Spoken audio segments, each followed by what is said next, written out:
कि भगवान कृष्ण के जो वंशज थे, बच्चे थे, उन्होंने एक संत का अपमान किया था। तो उन संत ने श्राप दिया था कि एक सांब भगवान श्री कृष्ण का बेटा था, उसने अपने आप को गर्भवती महिला बना लिया। लड़का था पर उसने नाटक किया और एक संत के पास जाके मतलब उनकी परीक्षा ली उसने।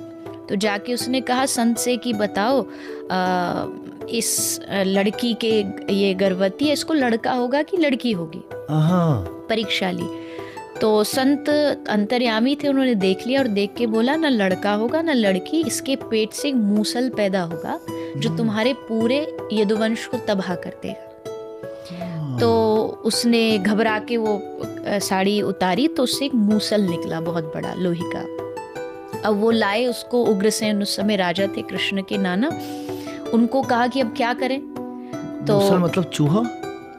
नहीं, मूसल एक जो बड़ा एक लोहे का होता है जिससे कूटते हैं ना, वो बड़ा सा होता है, कोई भी धान अनाज उससे कूटा जाता है उससे।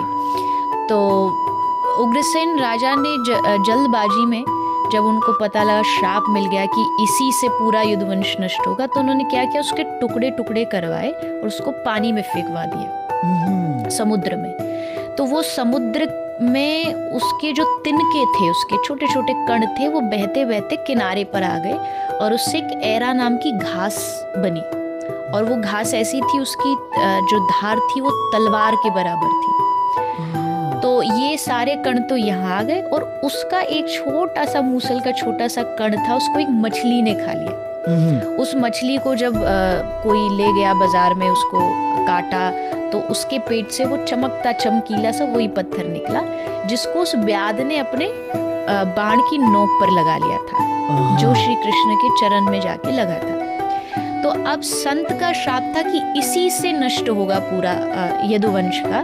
तो इसलिए क्या हुआ, यदुवंशी जो बालक थे उन्होंने कुछ नशा वशा किया और आपस में लड़ने लगे। तो युद्ध करते करते उन्होंने वही घास उखाड़ी और उसी से आपस में मारने लगे। तो उससे यदुवंश का नाश हुआ और श्री कृष्ण के चरणों में भी वही पत्थर जो छोटा कण था वो जाके लगा और फिर उसके बाद श्री कृष्ण चले गए धाम। तो इसका जो रीजन है कि भाई यही क्यों चुना, उसका कारण था वो श्राप। वो श्राप था संत का कि तुम्हारा नाश इसी से होगा, इसलिए ये सब लीला हुई।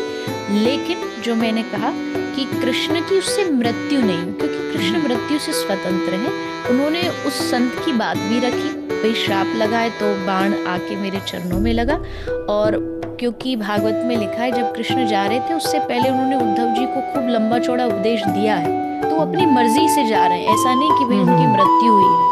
तो अपनी मर्जी से ठाकुर जी ने लीला समेटी और